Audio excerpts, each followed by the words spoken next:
Okay. There you go. And, oh yeah. Oh, there we go. And welcome to Coma, My 70s Kitchen. I'm Joe Riccio, and welcome to our second live episode, which we're very excited to do. Yesterday, we made some chowder, which was delightful. We kind of explored the world of Thanksgiving leftovers. And then today, I was like, you know what? I just want to show something for those nights when you really don't feel, you don't necessarily want to go get takeout, and you don't want to make a big production out of things. You just want to slap a chicken in a marinade, call it a day. So we're going to make Buldak, which is Korean fire chicken. This dish was made popular by Mung Chi. She's a Korean, she's a cooking show on the web. She's from Korea. She's amazing. All of her dishes are insane. I recently watched an episode with her and Sean Evans where she made fried chicken that kind of made me jealous of what I'm making today because it even looked better than this. But this is amazing. Just really, spicy, cheesy, ricey, all the things you need. So what we're going to do, I think it was a year and a half ago, 2 years ago, I bought myself a Le Creuset pie plate thinking that it would make me make pies. I've never made a pie in it. It basically it's here for marinating chicken now. It's a good vessel for that. It's attractive, the ultramarine look here. So what I've got here, I've got chicken that is chicken thighs, chopped up into chunks, marinated in. Actually, I'm going to grab something off camera here.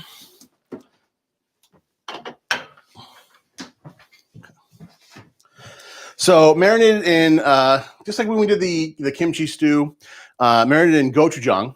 So that's a spicy Korean chili paste. You can find it any Asian market. Actually, they even have it at Hannaford these days, or the supermarket. It's also got gochugaru, which is a Korean dried chili flake. Again, same situation on chopping.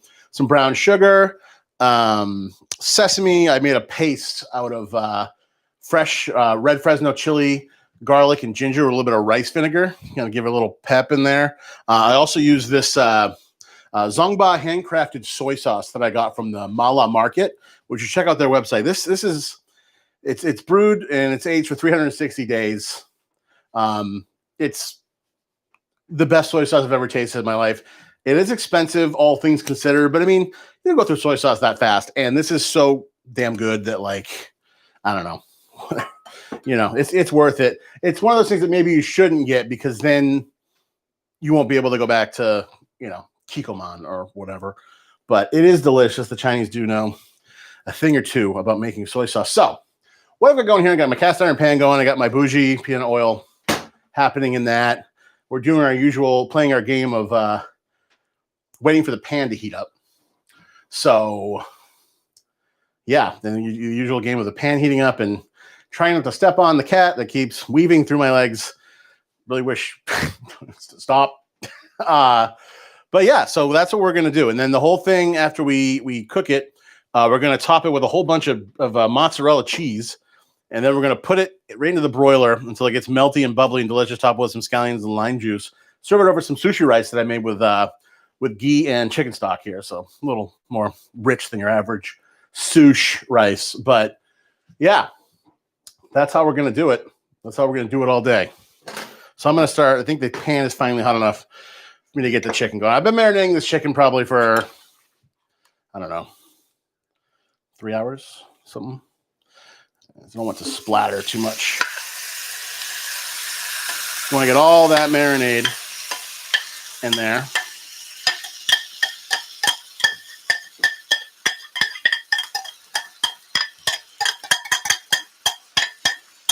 Okay.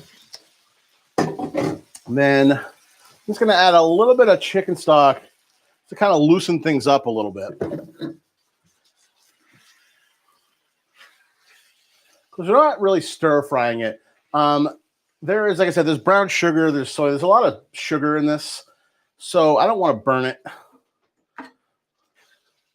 So basically, we're going to let it cook now for about 8 to 10 minutes before topping it with the cheese and putting it in the oven. In the meantime, I will start remind me to start the broiler. Not that it takes that long to get ripping hot, but yeah, I'm excited about this. I've made this a few times. I'm excited about bounty paper towels. You know what the worst thing ever is when you go to Hannaford and they don't have any bounty paper towels because of the apocalypse, and people think that they need to deprive me of my bounty paper towels. It's the only brand to have.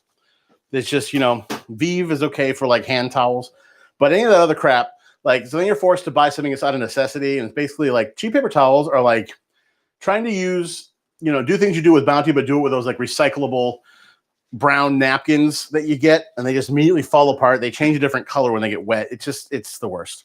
So I got my, when I find bounty at Hannaford, I go all in. I commit.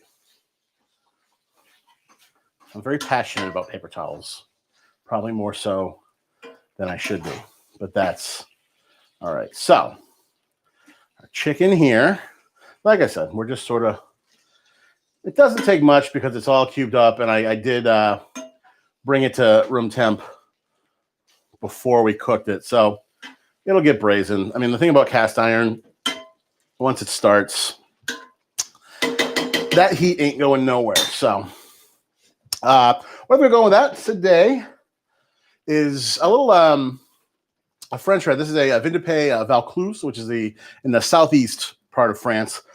This is the Jardin de Ruth. It's important as a wine drinker to, yeah, I'll hold this up.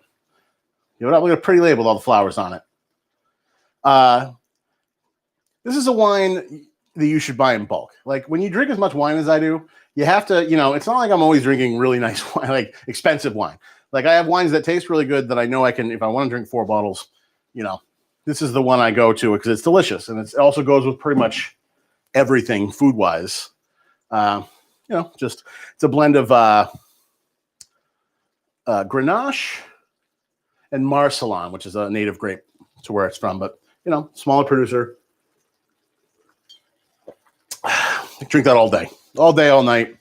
It's got a little of that like black pepper rose petal thing happening that I think is just absolutely delicious. Check on Chicken Town here.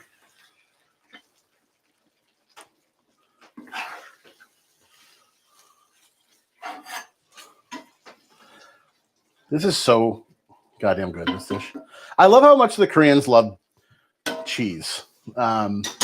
There's actually one of the things that if you want to be like something that's very traditional as like a sort of junk food in Korea, is you get like your ramen packet, like Sapporo ramen, whatever, and you make it. I always make my ramen packets with like chicken stock and scallions, and I poach an egg in there because, you might as well take it up a notch. Same thing I do with rice pilaf and mac and cheese. The only ingredient that's cheap is just what's in the box. It's kind of other stuff going in it. But then so you put the egg in the ramen and poach it, and then they finish it by putting a couple slices of like American cheese, like Kraft Singles, into it. So it makes this like cheesy ramen broth, and it sounds weird, but it's really delicious. I've had it a couple times now. It's one of those things you feel trashy, but we don't judge people for doing trashy stuff, up in here. One thing we don't do. Chicken. All right. I'm going to fire up the broiler just so that's ready to go.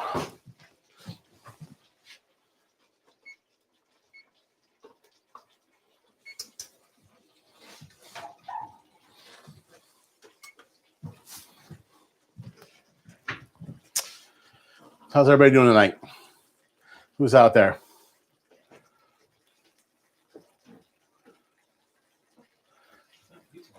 Yeah, we got people from Portland, Maine here. That's how we roll, Out here in tropical Yarmouth, the people from Portland like to check in every now and then. It's good.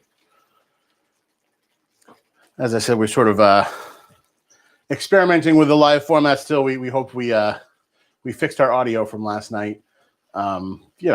That's just, it's all part of the thing. It was no worse than a Zoom call audio-wise, right? I mean, you could hear what I'm saying, and you probably got, a nice break from me whenever you could. So that's good. This is a really easy dish to make. I mean, the hardest part is literally marinating the chicken, which is nothing. You can do it.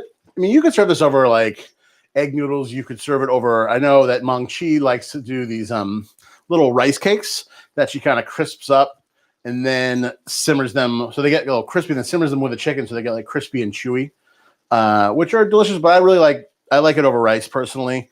And rice, I didn't have any rice cakes on hand. Like I have all these things on hand generally. I'm thankful to have this on hand, and I'm not paid to say that at all. I just love this soy sauce and I can't get enough of it. So, all right.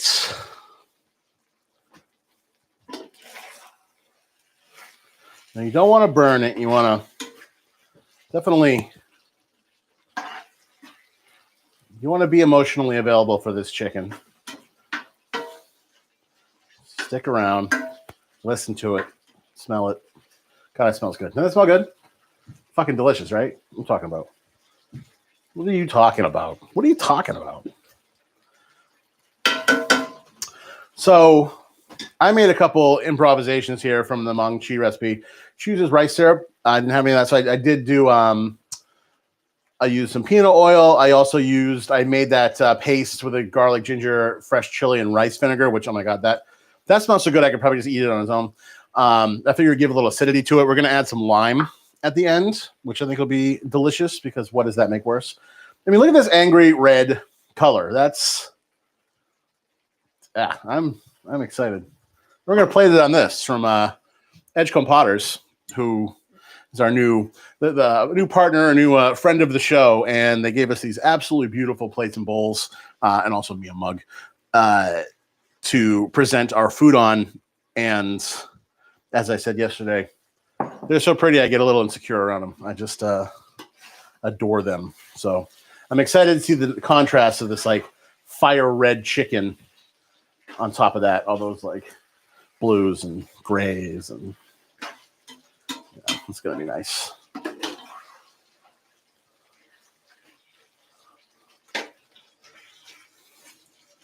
So I'm gonna go about 3 more minutes, I think, on this. As long as you've got broth in there, you're not really gonna burn it. It's not as easy to burn. You're definitely not gonna overcook chicken thighs. You can make this with chicken breast, of course. You can make it with shrimp. You can make it with pork. I mean, you can literally, this marinade would taste good on everything. So however you want, it's your journey. You know, it's your journey. Just so you know.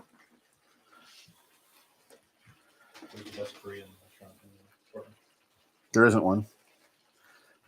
There aren't any. I mean, I don't think there are any Korean restaurants in Portland, to be honest. I don't think there's a single one. There used to be 3. I like the one that's where Misen is now. Misen, like there are restaurants that have some Korean dishes, but Portland doesn't have any restaurants that I would say are Korean. Oh no, there's that one like Yobo or something. I've never been. It's on so where the like Man Apple Cafe used to be. Anybody knows? Yeah. I find you have to make Korean food these days in Maine. I don't know any place to get really good. You know, I do like, it's funny, this place Chopsticks in Yarmouth, it's a sushi place. It's very like whatever, but they randomly have a really good, I like their dolsa bibimbap, which is the rice dish cooked in the stone bowl with the egg on top and all that. Basically the sauce that's like this sauce here. That's just good on everything. Look at that. I mean, it's just like, oh, how could that suck? The only way that could suck is if you just ate it raw. Then that would suck. Otherwise, we are on a one-way ticket to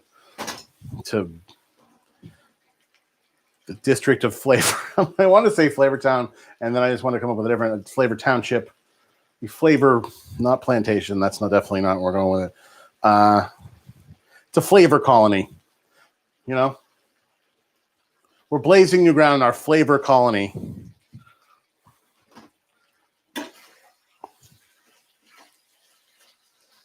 Yeah. Yes, sir.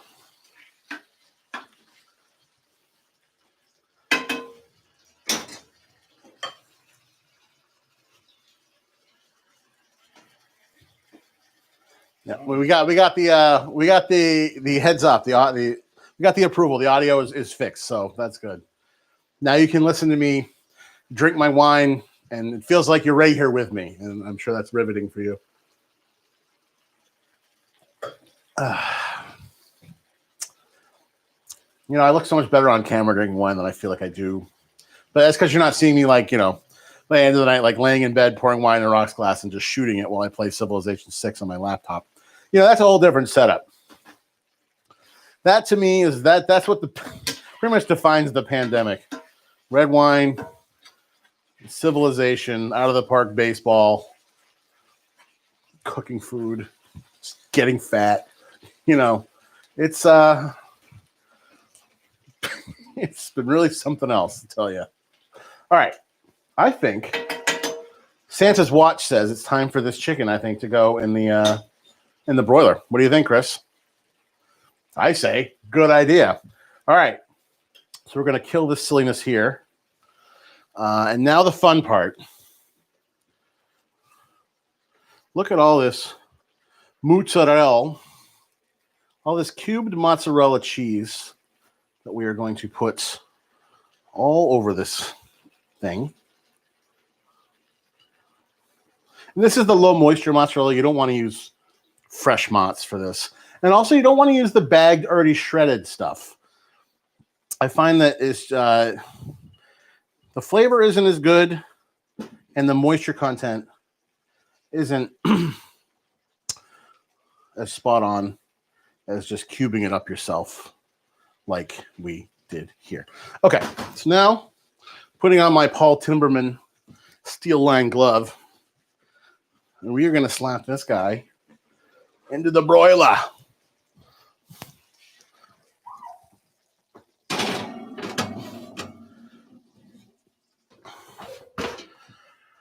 Oof.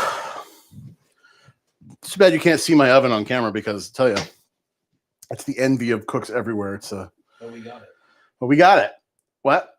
Third camera. Oh, good. Third camera. I forgot about third camera. Now what I'm going to do, I'm actually going to wash this just because this had raw chicken on it.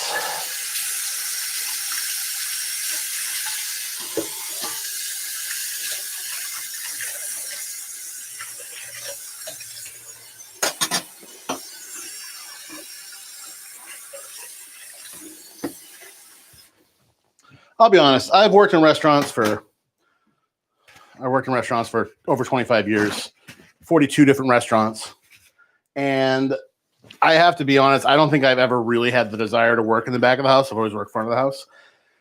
Just because it's a fucking hard job and you got to cook the same thing a lot. And I have nothing but respect for people who cook in restaurants.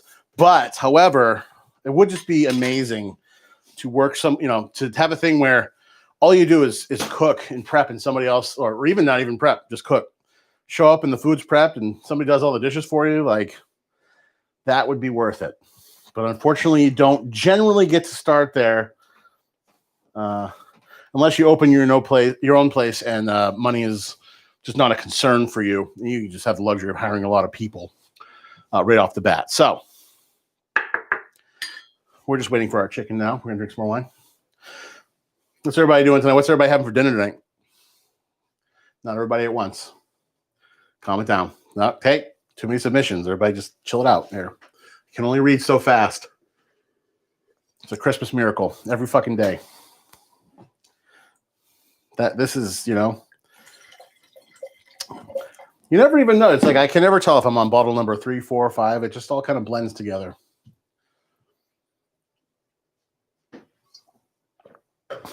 Nothing's any different. All right.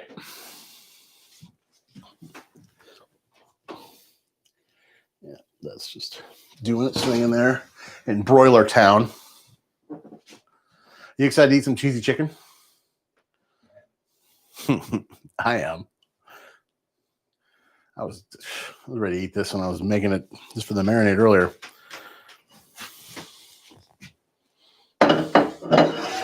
No, it feels just like I'm walking on broken glass. Walking on broken glass while I'm waiting for this thing to cook.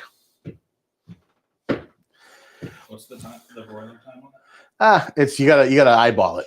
When it's brown and bubbly, and not a second before that. That's when it comes out. Again, chicken thighs, that's the magic. Whatever. We can let it cook. We can let it roll. I feel if you were doing it with like shrimp or something like that, I feel like you'd have to alter your method a little bit. I almost feel like you'd like just go straight in with the cheese on top of it and cook the whole thing in there. I wonder with the shrimp. I don't know. I've not done it that way. I've only done it with chicken because that's the way I was shown. And we got some delicious rice here. Of the rice? Yeah, it's nothing special. Nothing special. Just some sushi rice that I made. It's got the color from the ghee and the chicken stock. You know.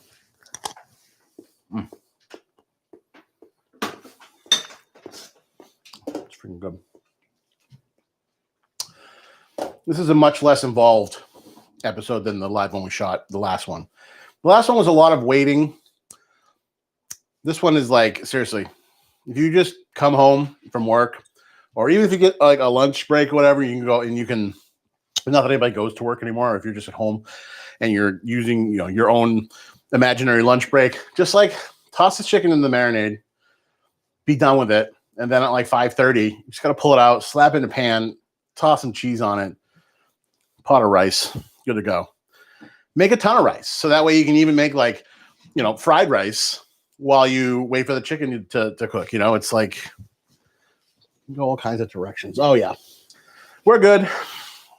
It's time.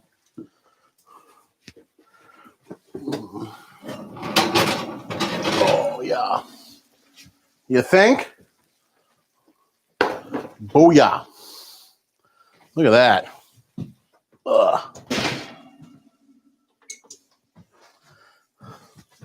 That right there is face scalding goodness. I'm going to top it with all these festive scallions while the getting's good. I mean, it looks like a fucking deep dish pizza or like a lasagna or something.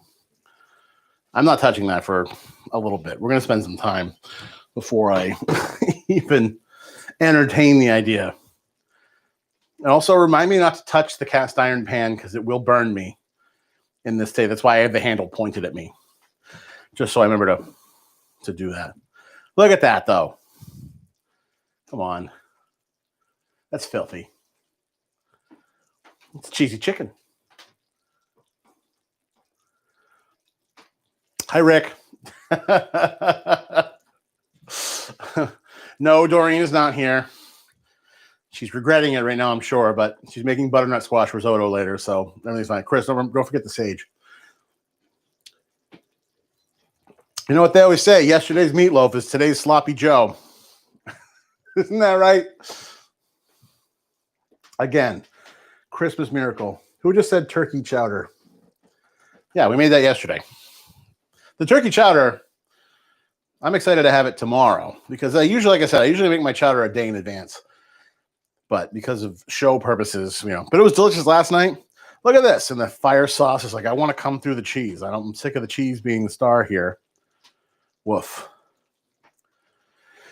I think it might be just about time to try plating it up. I'm going to go with the nutritional Chinese spoon here. I think I'm going to squeeze the lime on in the plates.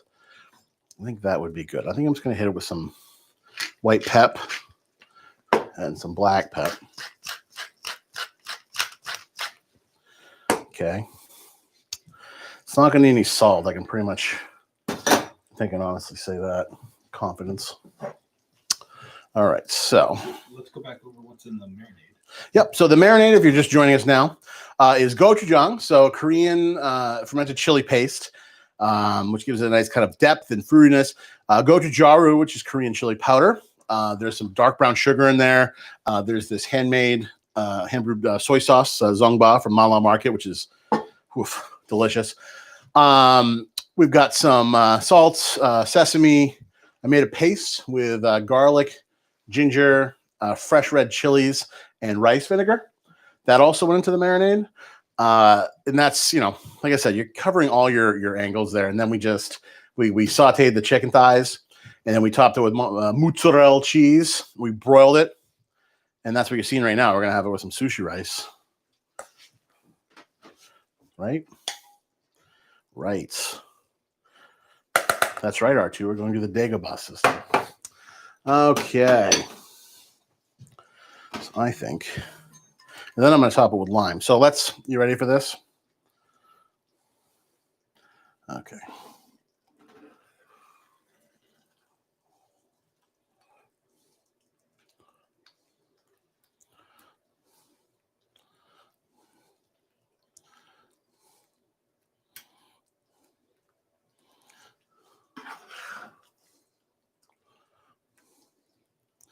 Yeah.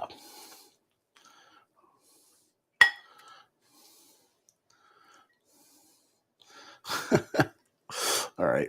We got to negotiate the mozzarella here. There we go. Let me clean that plate up a little bit.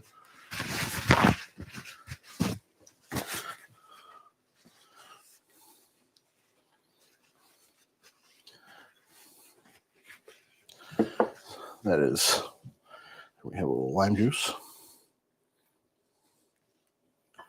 Okay.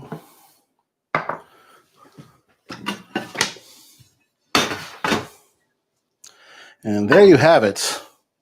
Cheesy, spicy Korean fire chicken. Now, if you want to up the presentation ante a little bit, I don't know how you do that with stringy cheese. And I guess maybe throw some cilantro leaves on there, but it doesn't really matter. This is, again, a dish that I am encouraging you to make on a weeknight when presentation, it just doesn't matter, dude. You know. Oof, yeah, let me get some of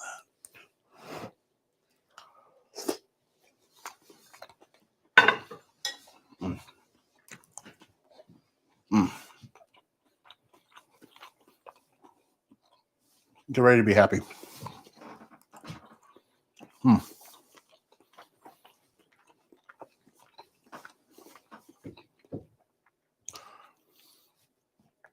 It's awesome. I mean, it's like, that's really delicious. You can eat this all year round. It's hot outside. It's definitely got some heat to it, for sure. I mean, you're going to be sweating at the end of this bowl. Which is great for hot weather and for cold weather. So, yeah, I'm pretty goddamn happy right now to go get into it with this even more. But, again, Buldak, Korean fire chicken, easy, under 30-minute meal, essentially, if you don't count marinating time. Actually, you don't even have to marinate, to be honest. You could probably just put the chicken in the paste. I just find it's always good to marinate if you have the time. But if you don't worry about it. It's all good. Sushi rice, good to go. Chris, is that all we got? Does that signal the end of our journey? I think so. Well, I want to shout out to our sponsors, Edge Compadres. Obviously, look how pretty, Taco Escobar and Lazari Restaurants in Portland, and Allagash Brewing in Portland as well, which would also have several offerings that would go really well with this. I'm going with red wine because it's my go-to for everything like this to breakfast cereal. So whatever. If you like what you saw today, subscribe and like on our YouTube channel, Joe Riccio. If you really like what you saw, go to our Patreon at patreon.com/Food-Coma podcast and become a member. We have 3 different tiers, all named after different Roman emperors. The best thing there is just be a $10 pledge, and you're going to get the cookbook we're going to release next year. That'll have all the recipes from the show with really nice photography. It'll be very pretty. I care about aesthetics. You wouldn't know it by looking at me, but I do. So I think it'll look nice, and I'm excited about it. And I'm Joe Riccio, and this is Food-Coma, my 70s kitchen.